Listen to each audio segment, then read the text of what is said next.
Hi, everybody. I am Tiffany Woys. Welcome, Tiffany. How's it going today on this Cinco de Mayo?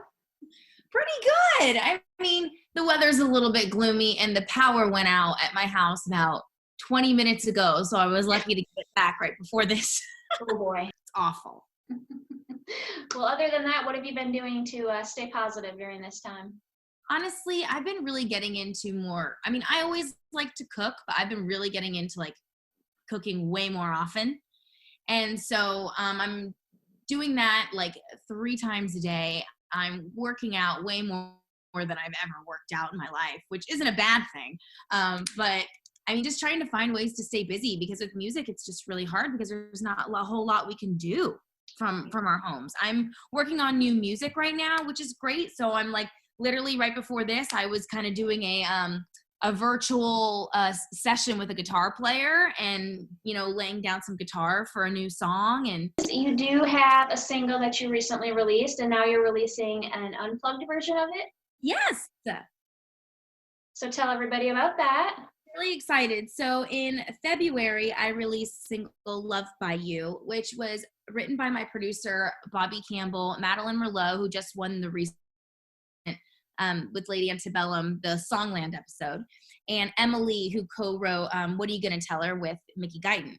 And I was kind of going through like a really weird, kind of those lulls with music that artists experience every once in a while, where they're not sure if they're going in the right direction, or things that are happening in music kind of put you at a standstill or make you feel like you're taking steps backward. And I was at my producer's house, and he knew what I was going through, and he asked me how I was doing in my relationship with my boyfriend. And I said, actually, it's the best thing that's ever happened to me. I'm like, it's kind of like when and you don't know that feeling until you know. And I've never felt that undoubtedly knowing feeling until now at this time in my life. And he said, well, then I want to play you this song. And he, pushed play. And by the second verse, I was already, crying, and knew I didn't even have to get through the entire song before I said, please tell me you haven't pitched that to anybody. Please tell me you haven't given that to anybody. And he was like, no, that's why I'm playing it for you. I really think this is perfect for you, Jeff. And so when we released that, and now I think just yesterday it debuted on Billboard Country Charts at 54, which is amazing. And I'm so excited to see this song grow. I was so blessed to have my last single make it in the top 40 as an independent female. And I wanted this song to have that kind of a life, because to date, this is my favorite song that I've released. And I've never released an unplugged acoustic version of one of my singles before. And this one just felt like the right one. It's such a romantic, sweet song that I kind of wanted to strip away all of the track and everything and just kind of have it be me and my producer, who is the piano player for this song. And it's really special because it's something that can be just between him and I, and something kind of, again, like strips away all the fluff and the stuff that we need, to make a song fun and for radio and for all that stuff, and just kind of let it be raw and vulnerable.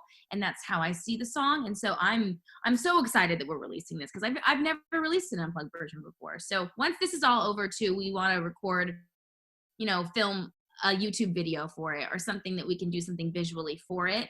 But obviously right now we can't, which is sad. But I know once this is all over, we'll be able to do that. I think that's awesome. I feel like some of the best songs are the uncut raw versions. Absolutely. It's funny. My boyfriend actually said that he will purposely research his favorite songs, but find them in the acoustic or the version that's totally stripped down. And he said those are his favorite. And I was like, you know what? I think there's something about those that are a lot of people's favorites, because I think you can hear the emotion in the artist's voice and kind of be able to connect to the song a little bit more than what you did with the original. Yeah, for sure. I think another really cool aspect of, this time and all these, virtual, live streams and stuff like that is the artists are actually, I feel like, being more authentic, and letting time into their lives. Absolutely. Heck, we're in our homes, there's nothing more, real or stripped. Let's see. Your last single, Hostage, did really well. I know. That was the one you're talking about, broke the top 40, right? Yeah. that was a really, I had no expectations. So I came to my management and I begged. I said, hey, listen, like I feel like I'm recording music, and so was a lot of other people. And we have to figure out something that stands apart from, everything else. So what does that look like? What can I do more as an artist than just sit back, record music and release it? Because when you do that, it just is kind of like basically just throwing darts in the dark and just hoping something sticks. And that works for a lot of people. But for me, I'm such an outgoing person. And since I don't have a booking agent yet and I'm not on the road, I was like, I need to find another way to get out there, meet people face to face, not through a computer, not just through a phone or a conference call, like literally be on the road, do what I love, which is sing and meet people and express my story to people. And that's when radio tour came up onto the table. And it's not something very typical that a lot of independents go out and do because there isn't a lot of expectation for it. Unfortunately, mainstream radio doesn't play a lot of independents. They play more signed artists. And that's something that I think everyone is aware of. And for me, with Hostage, I had no expectation of it really doing anything on radio. My goal was literally just to be on the radio so that one day if I am signed or something else takes off, that they will have said, oh, I met her. Like, I met her face to face. She really, that matters to me, like that connection, because I think that's what country music is all about, is the connection.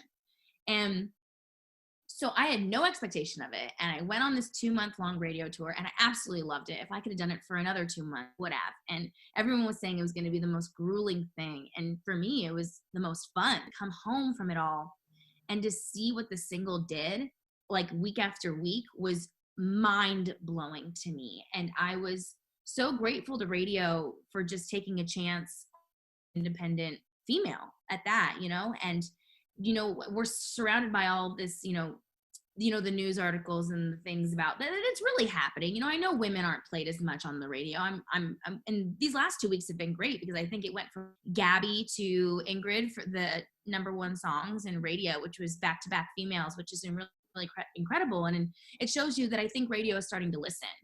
And for me, not being signed by a label and by, money backing or anything, they were able to really hear me out as an independent and kind of take me under their wings and play the single meant everything to me. Because one, I didn't think that was going to happen, but the fact that it did was such a wonderful blessing and has really opened so many doors for me. And now release a second single to radio and see it start to chart again, which is so amazing. And I think people kind of forget that this genre for me is all about relationship connections and human interaction. And I think that's what country music is. So being able to have these connections and these relationships have been life-changing for this journey for me. And I know everyone has a different journey and a different path that they take on finding success or what they consider success. But this was just the right move for me, was to get out there and since I'm not playing shows, so you have to find somewhere out there to get out and do it. For sure. Well, what are you doing to stay positive during this time? Just knowing that this isn't a me thing.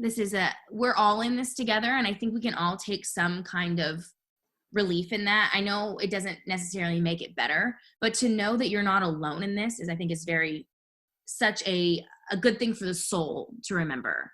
Because the second you start to feel completely alone is when I think you start to lose that positivity and that light. And to know that everyone's going through something right now with this. This has affected everybody, whether that's your health and that's physical or mental, that's affecting a loved one, that's affecting your business. I mean, there's a lot of people can't pay their bills right now. I mean, there's just so much that's going on. And as long as you can just sit back and think that we're all in this together and we can come out of this together, which I know we will, I think is what brings me the most positivity, is to know that there will be an end to it. We might not know exactly what there will be, and we'll be able to go to live music again. We'll be able to do all the things that we love again. It's just going to take a little bit more time. And I hope that everybody appreciates it more after. I think so. And because I think we're going to have to open it up slowly too, which is going to be interesting. And I think you're going to see, I read, things often, articles, and it's like, there's varying opinions. They think that the first football game back or the concert will have nobody in attendance because everyone will be too scared to go. I think the opposite. I think we're going to be so eager to get out there to do the things that they love, but also do the things they love with the people they love, which is, we're meant to be around other people. We're meant to interact. So all this alone time, while I think there is a blessing behind the reflection, and maybe some people needed the self-discovery of, spending more time alone, because I know that's a struggle for some people too, and just learning how to spend time with just themselves. I think we're going to appreciate just being next to our loved ones and our neighbors again way more than we ever used to, being away from family, because my family still lives in California. And yep, I know. My family right now is pretty much, my boyfriend, who I'm so lucky that he's here with me. And trust me, I like my alone time just as much as anybody else, but I think we start to need someone to talk to. Oh, my cat is getting tired of me talking to her all day. Oh my God, I have 2 cats, and one is right here with me right now, and they're just looking at me like, when are you gonna leave? One of my friends says her cat sits at the door and is looking at her, meowing like, why are you here? When are you leaving? Oh my gosh, it's so funny. Yeah. And I mean, I have 2 very needy cats, so they're probably loving it, but I'm just they're just looking at me like, this is the most attention we've ever gotten in our entire life. Totally with you right there. So after all this is over, what's the plan? What's the plan? Well, I know I had to put off a second radio tour because of this, so I'm going to want to get to that immediately. I love being on the road, and the whole plan was also to work towards getting a booking agent so I could start getting on the road and playing live shows. And I know live is going to take a little bit longer than other things, but I know I can do the radio tour when all this starts back up again, which I can't wait to go out and see my friends at radio again. And unmusic related, go to Disneyland or Disney World for sure. I'm a huge Disney person, and so I was ready to with friends, and then this all happened.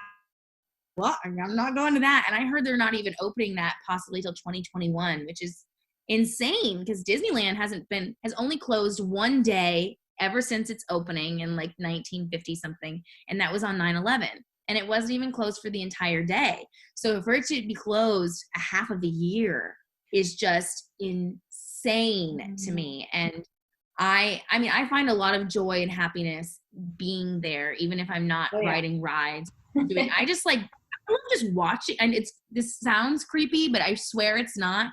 I love just watching people at Disney, kids walking through, or even grandparents with their grandkids. There's something so pure and sweet and magical about the entire thing that I could just sit there on a park bench and just watch people all day.